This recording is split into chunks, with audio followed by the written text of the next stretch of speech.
आज आप सबसे पहले अपना एक रिज्यूमे बनाना कि आज आपको कौन कौन सी टेक्नोलॉजीज आती हैं, और आप देखोगे कि मेरे को सिर्फ एक दो ही लैंग्वेजेस आती हैं और उसके अलावा मुझे कुछ नहीं आता है। और फिर देखो कि भैया कंपनीज क्या रिक्वायरमेंट मांग रही हैं, कि अगले एक साल में मैं क्या क्या चीजें सीखूंगा और उसका रिज्यूमे मेरा कैसे दिखेगा। तो वही टेक्नोलॉजीज आपको पूरे एक साल में सीखनी है। जी हाँ, ऐसा नहीं करना है। बहुत बच्चे क्या करते हैं, पहले सीख लेते हैं और लास्ट में जाके अपना रिज्यूमे बनाते हैं, फिर देखते हैं यार मेरा रिज्यूमे तो पूरा खाली खाली है। वो इसलिए होता है कि वो पहले से तैयारी करके नहीं रखते हैं कि मुझे सीखना क्या है। रिज्यूमे के बारे में सोचते नहीं है। जब तक आपका रिज्यूमे सेलेक्ट नहीं होगा तब तक आप कुछ नहीं कर सकते। तो आज आपका पास पहला काम है कि मेरा रिज्यूमे कैसा दिख रहा है और मेरा रिज्यूमे एक साल बाद कैसा दिखना चाहिए, और इसके लिए मैं क्या क्या टेक्नोलॉजी सीखूंगा कि मेरा एक रिज्यूमे बहुत ही तगड़ा दिखे। तो उसके बाद हम स्टार्ट करेंगे अपने स्किल्स के ऊपर काम करना। और यहां पे इस वीडियो में मैं आपको सिर्फ दो ही स्किल्स के बारे में बताऊंगा, डीएसए और डेवलपमेंट। इनको हम किस तरीके से करेंगे ताकि हमारा रिज्यूमे कभी भी रिजेक्ट नहीं होगा। आप में से बहुत सारे बच्चे सोच रहे होंगे भैया प्लेसमेंट की तैयारी करनी है, लेकिन कैसे हम एक बढ़िया सा प्लेसमेंट 2-3 मंथ के अंदर ले पाएं। तो यार रियलिटी यही है, या फिर आप में से मैक्सिमम बच्चे जान चुके होंगे कि यार 2-3 महीने की मेहनत करके आपका एक बढ़िया पैकेज नहीं लगने वाला। बढ़िया पैकेज का मतलब कि 15-20 लाख का मैं एक बात कर रहा हूं। हाँ, अगर आपको डिसेंट पैकेज चाहिए तो आप 3-4 मंथ की तैयारी से कर सकते हैं 3-4 लाख का। लेकिन ये वीडियो उन बच्चों के लिए जो एक बढ़िया पैकेज हासिल करना चाहते हैं। तो भैया अगर आपको कुछ बड़ा गोल अचीव करना है तो उसके लिए लगता है टाइम। तो आज की वीडियो में हम एक प्रॉपर एक साल में आप क्या करेंगे, हम सिर्फ बहुत सारी चीजों को मैं करने के लिए नहीं कहूंगा आपके लिए, हम बेसिक 2 चीजों पे ध्यान देंगे और एक बढ़िया सा प्लेसमेंट हासिल कर लेंगे। तो भैया इसका जो टाइम पीरियड मैंने आपके लिए रखा है 1 साल का। जी हाँ, 1 साल के अंदर अगर आप अपनी स्किल्स के ऊपर काम करते हैं तो आप बिल्कुल जॉब रेडी बन जाएंगे। किसी भी इंटरव्यू को आप क्रैक कर सकते हैं। देखो अभी आप में से कुछ बच्चे ऐसे होंगे जो सोच रहे होंगे कि भैया मैं ऑन कैंपस प्लेसमेंट ले लेता हूं या फिर ऑफ कैंपस प्लेसमेंट ले लेता हूं। देखो अगर आप ऑन कैंपस प्लेसमेंट लेने की सोच रहे हैं तो आप सबको बताया यार अभी जो सिचुएशन है वो काफी हार्ड है। तो आप सिर्फ ऑन कैंपस के भरोसे नहीं बैठ सकते। पहले क्या होता था कि बच्चे मैक्सिमम जो हमारे कॉलेजेस होते हैं उसमें बच्चे क्या करते हैं, डीएसए के ऊपर सिर्फ ज्यादा ध्यान देते हैं और डेवलपमेंट पे कम ध्यान देते हैं, क्योंकि ऑन कैंपस में उसके ऊपर ज्यादा जोर दिया जाता था। लेकिन अब वो सिचुएशन चेंज हो चुकी है, क्योंकि हम देख रहे हैं ट्रेंड धीरे धीरे चेंज हो रहा है। क्योंकि भैया ऑन कैंपस हायरिंग काफी कम हो रही है, ऑफ कैंपस अब शायद हायरिंग भले ही कम हो लेकिन आपको वहां भी एफर्ट मानने पड़ेंगे। तो वहां पे जब आप ऑफ कैंपस से जाओगे तो वहां पे आपसे डेवलपमेंट भी पूछा जाएगा। तो पहले क्या होता था, ऑन कैंपस से बच्चे 70-80% डीएसए के ऊपर ध्यान, 15-20% अपना डेवलपमेंट में, तो सिलेक्शन हो जाता था। लेकिन अब सिचुएशन काफी चेंज हो गई है। तो भैया अगर आप ऑफ कैंपस जाने की सोच रहे हो तो सिर्फ ये मत सोचना कि मैं सिर्फ डेवलपमेंट करूंगा तो मेरा सिलेक्शन हो जाएगा। बिल्कुल हो जाएगा आपका सिलेक्शन, कोई उसमें दिक्कत नहीं आएगी। लेकिन जो आपके स्टार्टिंग जो पैकेजेस होंगे वो 3-4-5 लाख से स्टार्ट होंगे। मैं इस चीज को बिल्कुल भी नॉर्मलाइज नहीं करने वाला हूं कि भैया 3 लाख का प्लेसमेंट ले लो, बहुत आपकी लाइफ सेट हो जाएगी। अगर आप सिर्फ इतने कम पैकेज का सोच रहे हो तो यार इससे बड़ी अपॉर्चुनिटी आपके लिए और भी फील्ड में है, जहां पे एज अ टीचर आप ज्यादा पैसे कमा सकते हो किसी प्राइवेट स्कूल में। तो भैया आईटी फील्ड में आने की आपको जरूरत ही नहीं है। मैं आपको बिल्कुल रियलिटी बता रहा हूं, 3 लाख के पैकेज को बिल्कुल भी नॉर्मलाइज मत कीजिए, यह आपके लिए बहुत ही हानिकारक है। आप एक बात ध्यान दीजिए, किसी भी बच्चे से पूछ लो जो हैदराबाद बेंगलोर में काम करता है, उससे पूछो कि 20,000 महीने में कैसे गुजारा वो लोग करते हैं, आपको आपका आंसर मिल जाएगा। तो भैया चलो अब हम डायरेक्ट इसका स्ट्रेटेजिक वीडियो स्टार्ट करते हैं। आप में से कुछ बच्चे ऐसे होंगे जिनको कॉन्फिडेंस नहीं आ रहा होगा ऑफ कैंपस या ऑन कैंपस प्लेसमेंट में कि वो एक अच्छा पैकेज हासिल कर पाए। तो भैया इसके लिए आपके पास एक अल्टरनेटिव अप्रोच है, जिसमें आप गेट एग्जामिनेशन दे सकते हैं और आईआईटी से मास्टर कर सकते हैं और वहां से आप एक तगड़ा प्लेसमेंट फोड़ सकते हैं, जैसे मैंने किया था। तो भैया गेट एग्जामिनेशन की प्रिपरेशन कैसे करें, तो भैया इसके लिए आपके लिए एक बहुत ही बढ़िया ऑफर आया है जिसको लिखा है अनअकैडमी, जो अपने प्लस सब्सक्रिप्शन में आपको दे रहा है मात्र 11,999। वहीं अगर आप उनका आइकॉनिक सब्सक्रिप्शन खरीदते हैं तो वो आपको मिलता है 17,999 में। तो भैया ये ऑफर सिर्फ 14 अप्रैल तक वैलिड है। क्लासेस स्टार्ट होने वाली हैं 13 अप्रैल से, तो जाओ जल्दी जाके इसके लिए एनरोल करो। आप 2025 की तैयारी कर रहे हो या फिर गेट 2026 की, आप इसके लिए एनरोल कर सकते हैं। जो आपका अनअकैडमी का प्लस सब्सक्रिप्शन है उसमें आप कोई भी लाइव बैच या फिर कोई भी रिकॉर्डेड बैच एक्सेस कर सकते हैं और उसके साथ कोई भी टेस्ट सीरीज को आप एक्सेस कर सकते हैं मात्र 11,999 में। लिंक मैंने नीचे अपने डिस्क्रिप्शन में दे रखा है, आप जाके रजिस्टर कर सकते हैं। और क्लासेस स्टार्ट हो रही है इस वीक में, तो मेरी तरफ से ऑल द बेस्ट। सबसे पहले हम ध्यान देंगे डीएसए के ऊपर। जी हाँ, डेटा स्ट्रक्चर एंड एल्गोरिथम। जी ये बहुत ही इंपॉर्टेंट है। क्यों इंपॉर्टेंट है, क्योंकि भाई आप में से बहुत बच्चों के मन में एक धारणा बन चुकी है कि भैया डीएसए तो कंपनीज में कहीं यूज ही नहीं होता। भैया अगर आपने फ्रेमवर्क वगैरह में काम किया है, कभी उसको बनाने की सोची है या फिर लाइब्रेरीज वगैरह में काम किया है, तो आपको पता होता है कि भैया डीएसए का भी बहुत ज्यादा इस्तेमाल है। और देखो जो लोग इनको बनाते हैं उनका माइंड कितना शार्प होता है। ये आपको डायरेक्टली यूज नहीं होगा डेवलपमेंट में, उतना थोड़ा बहुत यूज होगा, लेकिन जब आप फ्रेमवर्क ये वगैरह लाइब्रेरी वगैरह बना रहे होंगे वहां पे इसका बहुत ज्यादा यूज केस होगा। जी हाँ। और डीएसए कंपनी क्यों पूछती है? उनको एक ऐसा बंदा चाहिए जिसका माइंड तेज चलता होगा, ठीक है, शार्प चलता होगा, ताकि भाई कंपनी में जाके, भले आपने वेब डेवलपमेंट अभी आप प्रैक्टिस कर रहे हैं, लेकिन कंपनी में जाके आपको आईओएस में काम दिया जा सकता है या फिर आपको डेटा इंजीनियर बना सकता है, किसी भी फील्ड में काम दे सकता है जो कंपनी की रिक्वायरमेंट हो। तो उनको एक ऐसा बंदा सेलेक्ट करना है जिसका दिमाग चलता होगा। क्या चलता होगा? दिमाग चलता होगा।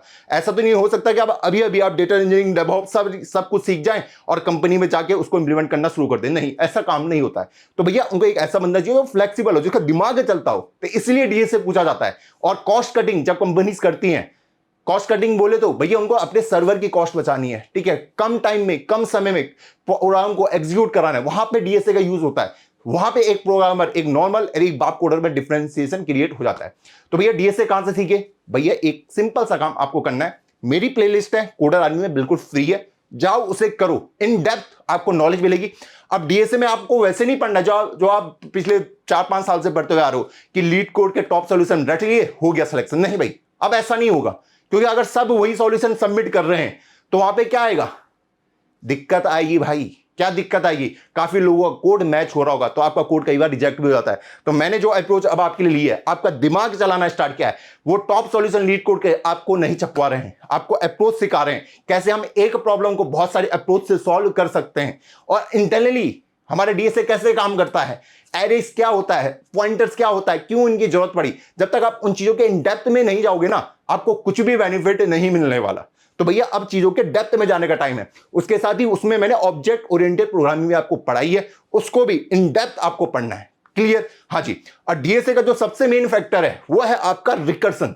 जी हाँ, रिकर्सन ही आपका हार्ट है। जितना ज्यादा टाइम इन्वेस्ट आप रिकर्सन में करोगे उतना ज्यादा आपके लिए बेनिफिशियल होगा।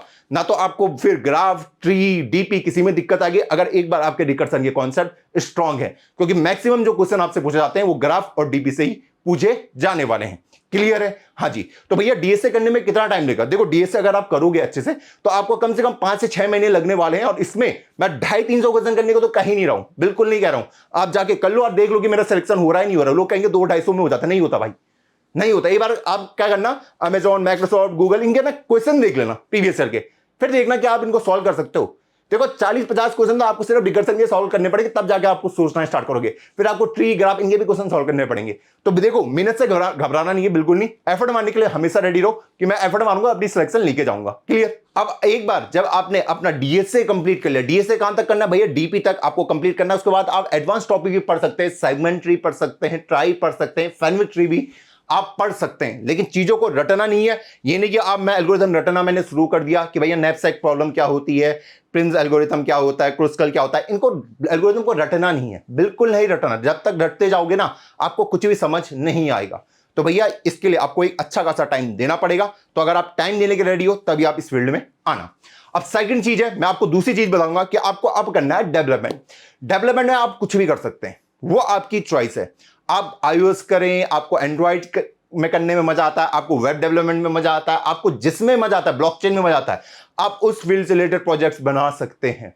कोई दिक्कत नहीं आने वाली, क्योंकि मैं कह रहा हूं आपको, क्योंकि एज अ फ्रेशर उतना मैटर नहीं करता है। जब आप कंपनी में जाओगे तो वहां मैं आपको कह रहा हूं, जो मैं बड़ी कंपनी की बात कर रहा हूं, वहां पे आपको फ्लेक्सिबल रहना पड़ेगा। आपको किसी भी टेक में वो काम दे सकते हैं। यही होता है, अपने सीनियर से जाके पूछ ले कि भैया उन्होंने कॉलेज में किस क्या सीखा था और कंपनी में क्या काम करवा रहे हैं। कंपनी के खुद के टूल्स होते हैं, वो टूल्स आपको ऑलरेडी थोड़ी ना पता, वहीं जाके तो सीखोगे। हाँ जी। तो एज अ फ्रेशर आप कोई भी टेक्नोलॉजी सीख सकते हैं। अब इन जनरल अगर मैं आपको एडवाइस दूं तो आपको सीखना चाहिए वेब डेवलपमेंट। क्यों? क्योंकि भैया इससे ना आप स्टार्टअप को भी टारगेट कर सकते हैं, जहां पे ऐसा हो सकता है कि भैया आपने वेब डेवलपमेंट में प्रोजेक्ट बनाए हैं, वहां पे आपकी अपॉर्चुनिटी ज्यादा है। कि मे भी ऐसा हो सकता है कि आप बिग एमएनसी को टारगेट ना कर पाए, लेकिन स्टार्टअप के ऑप्शन आपके पास हमेशा ओपन रहेंगे। क्लियर? हाँ जी। तो भैया वेब डेवलपमेंट कैसे सीखना चाहिए? क्या मुझे सिर्फ फ्रंट एंड सीखना चाहिए या फिर सिर्फ बैक एंड सीखना चाहिए? देखो इस टाइम पे आपको फुल स्टैक डेवलपर बनना पड़ेगा। आपको फ्रंट एंड, बैक एंड, आपको डेटाबेस, इन सब की नॉलेज होनी चाहिए। अब आजकल बहुत ट्रेंड में चल रहा है मन स्टैक कि भैया इसको अच्छे से पढ़ लो। देखो इसको तो आप अच्छे से पढ़ोगे, लेकिन इसका जो हार्ड है जावास्क्रिप्ट, उसको आपको अच्छे से पढ़ना है। मैक्सिमम बच्चों को मैं ये गलती करते हुए देखता हूं कि वो ऊपर से जावास्क्रिप्ट को पढ़ लेते हैं, उन्हें पता ही नहीं होता कि डॉम मैनिपुलेशन हमें कैसे करना है, इवेंट क्या होते हैं, ऑब्जेक्ट क्या होते हैं। वो सोचते हैं मैं इसको रिएक्ट वगैरह में पढ़ लूंगा, मेरा भला हो जाएगा। नहीं, ये गलती आपको नहीं करनी है। रिएक्ट आज है, कल नहीं होगा, उसके जगह में कुछ और नया आ सकता है, लाइब्रेरीज वगैरह, लेकिन आपको बेसिक आपके हमेशा स्ट्रांग होने चाहिए। जिसको एक बार जावास्क्रिप्ट वगैरह समझ आ गई ना, उसको आपको रिएक्ट वगैरह समझने में कोई भी दिक्कत नहीं होगी। क्लियर। और जो एक मैक्सिमम बच्चे और गलती करते हैं, सीएसएस में इतना टाइम इन्वेस्ट कर देते हैं कि भैया 3-3 4-4 महीने सीएसएस ही चल रहा है, खत्म ही नहीं हो रहा। भैया सीएसएस कोई खत्म कर ही नहीं सकता, इतना बड़ा है। आप 2-3 साल भी लगा दोगे ना, तब भी सीएसएस खत्म नहीं होने वाला। जी हां, तो भैया सीएसएस को पढ़ना है बेसिक, ठीक है। ऐसा नहीं कि आपको उसमें पीएचडी हासिल करनी है। अब बेसिक पढ़ने में आपको लगेंगे ज्यादा 20 दिन, 15-20 दिन, उससे ज्यादा नहीं लगेंगे। अब आप में से बहुत सारे बच्चे घुस जाएंगे, भैया एनिमेशन ऐसा रोटेशन हो रहा है, ये हो रहा है, वो हो रहा है वेबसाइट में। आप खुद एक बार सोचो, एक बार वेबसाइट पे जाओ, कोई भी अमेजोन में जाओ, क्या उसमें आपको एक ऐसा एनिमेशन दिखता है अमेजोन में? नहीं भैया। क्या आपको फ्लिपकार्ट में दिखता है? नहीं भैया। कोई भी वेबसाइट, इवन आप यूट्यूब चला रहे हो, आप नेटफ्लिक्स चला रहे हो, बिल्कुल बेसिक वेबसाइट होती है, बिल्कुल बेसिक चीजें दिखती हैं। तो वहां पे ये एनिमेशन की जहां पे आपको जरूरत पड़ती है, वो बहुत ही रेयर वेबसाइट्स होती है जहां पे आपको उसकी जरूरत पड़ने वाली है। तो उस फील्ड में मत जाओ जहां पे आपके स्कोप कम है। तो इससे बढ़िया मैं क्या करूं, मैं ध्यान दूं कि भैया मुझे फ्रंट एंड तो आता ही है, मैंने जावास्क्रिप्ट में अपनी कमांड हासिल कर ली है, उसके ज्यादा मैं अपना टाइम जहां और ज्यादा इन्वेस्ट कर सकता हूं बैक एंड सीखने में। बैक एंड में आप जितना टाइम इन्वेस्ट करोगे उतना आपका दिमाग शार्प होगा। अब आप बोलोगे भैया इसके लिए प्रोजेक्ट से बनाए, देखो प्रोजेक्ट हमारे पास वही है। बहुत लोग कहेंगे भैया क्लोन मत बनाओ। क्या बनाए फिर? अगर क्लोन नहीं बनाएंगे तो क्या बनाएंगे? खुद से क्वेश्चन पूछो। जो भी आप ऑनलाइन सुनते हो, क्वेश्चन करा करो खुद को कि भैया अगर कोई मना कर रहा है ना क्लोन बनाने के लिए, तो क्यों नहीं बनाना? हर चीज तो वही तो बना रहे हैं हम, हर प्रोजेक्ट क्लोन ही तो होता है। आप खुद सोचो, वेब डेवलपमेंट आप बनाते क्या हो? हर चीज को क्लोन ही बना रहे हो आप, खुद भी सोचो। हाँ जी, तो भैया क्लोन बनाना कोई गलत बात नहीं है। गलत बात यह है कि आप सिर्फ आपने क्लोन तो बना लिया, आपने गिटहब वगैरह से कोड कॉपी वगैरह कर लिया, लेकिन आपको अंदर का कुछ नहीं आता, वो दिक्कत है। जी हाँ, क्लोन बनाओ ठीक है, लेकिन आपको उसका नॉलेज होना चाहिए। अगर मैंने फ्रंट एंड और उसका बैक एंड अच्छे से बनाया है तो मुझे उसका A to Z पता होना चाहिए। उसके बाद आप उसको और कॉम्प्लेक्स कर सकते हो, जैसे आप उसमें लाइव स्ट्रीमिंग वगैरह की मैं इसको कैसे अटैच कर सकता हूं, मैं इसमें पेमेंट गेटवे कैसे अटैच कर सकता हूं। आप उसके कॉम्प्लेक्सन में जा सकते हैं, ऑथेंटिकेशन वगैरह में और अच्छा घुस सकते हैं। इस तरीके से आप अपने प्रोजेक्ट को और नेक्स्ट लेवल लेके जा सकते हैं। तो भैया एक ही माइंडसेट बिल्कुल दूर रख दो कि क्लोन बनाने की कोई जरूरत नहीं है। ठीक, हाँ जी। तो ये दो चीजें कि एक मुझे डीएसए करना है, एक मुझे डेवलपमेंट करना है। डेवलपमेंट में मैंने आपको बता दिया वेब डेवलपमेंट, बिल्कुल।